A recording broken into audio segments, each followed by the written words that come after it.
Welcome back to the Broncbuster channel. In today's video, we're going to cover the third video in this series of building your Bronco by adding improvements along the way and showing you what those differences are. In the last video, we took you out and showed you how the Bronco functions off-road, bone stock. Now we're gonna go back into the shop. We're gonna add the essentials package to the Bronco. We're gonna head back out to the trail, and we're gonna show you exactly how this performs off-road.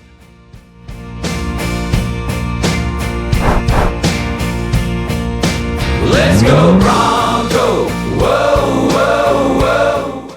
All right, first up, we have the Broncbushing. This little marvel reinforces your steering rack, preventing catastrophic failure when you're on the trails. Without the Broncbushing, you risk a hefty tow bill and being stranded.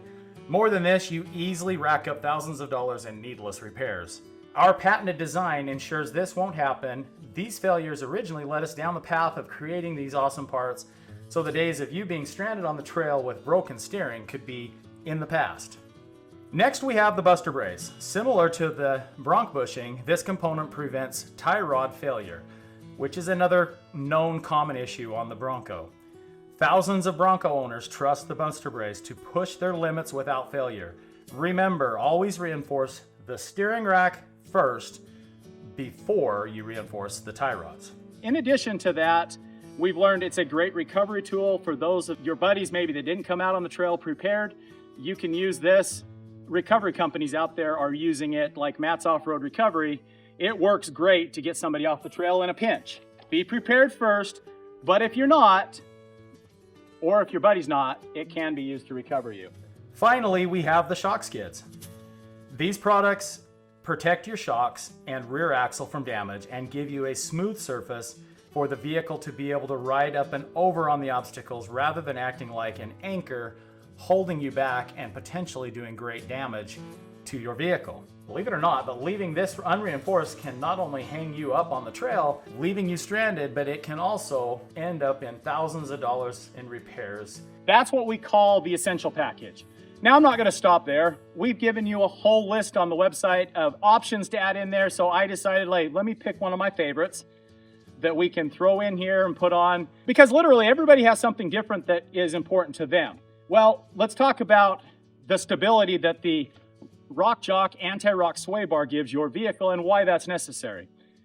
It's necessary because the more those wheels all are intact with the ground, the more capabilities you're going to have to be able to go up those obstacles. But not only that, it adds safety as well. Having all four wheels planted firmly on the ground without tipping, remember, I've done that a few times, keeps you safe on the trail and rolling through those obstacles without any issues. In addition to that, not only does it give you great capabilities off-road, but it's kind of the perfect mix in between too. You can run a vehicle without a sway bar. The problem is now you've sacrificed your on-road stability and safety. So with the Rockjock Antirock sway bar, it gives you the best of both worlds. It gives you the flex that you need off-road while still maintaining all the stability you need on-road. Back on the trail, we've installed the essentials package, which is essentially the braces, the bushing, and the rear shock skids. All of those things are not really designed to necessarily add capabilities. However, if you look at it from a standpoint of you're able to push the limits without braking, that does add capabilities. Biggest thing we want to show today, or the experiment that we're looking at, is what does the front Antirock sway bar we showed on the flex ramp that we were able to have 17.5 inches, I believe it was, with stock of the stock sway bar on. We took the stock sway bar, went no sway bar, and we were at 22 inches. And then we went and put the Rockjock Antirock back on, which then took us to 21 inches. So the goal is this here going to be our best in between? Rather than having to come out, disconnect sway bar, and then reconnect it before you leave, I believe that the Antirock gives you a good amount of additional capabilities without all the extra work.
I want to know from you guys. Leave me in a comment below. Did you notice any difference from how it performed before to now how it performed with just having that Antirock sway bar on there? Let us know what you think. So, summary of what we've learned here with package number 1. Yes, I feel like it's more stable. I mean, I wasn't lifting tire as much, having that flex. You know, definitely had my all 4 wheels planted better. What I'm demonstrating is not what you're going to want to start off doing in your vehicle. Hopefully this portrays and shows the kind of damage. When we do upgrades on a vehicle, we're doing more than just trying to increase the capabilities, but we're also trying to protect your investment. In this video, we can show that we've protected with the rear shock skids on there, didn't break steering. We're gonna go into some other packages that get us to that next level and show the progression of this, so stay tuned. So I can say that this essentials package is Broncbuster tested and approved. As you're able to see, the Ford Bronco was able to perform just a little bit better on these off-road trails. Guys, thank you for tuning in today. Hope you enjoyed this video. As always, don't forget to like and subscribe so that we can continue to bring you educational information about your Ford Bronco. If you missed the videos in the first part of our series, you're gonna wanna go back and check them out. Videos 1 and 2, going over the basics of the Bronco. In the next video, we're gonna be diving into what everybody loves to do, and that is adding a little bit more lift, bigger tire, and a little bit more reinforcement that is needed with this next modification. Stick around, we'll dive into more of that on the next video.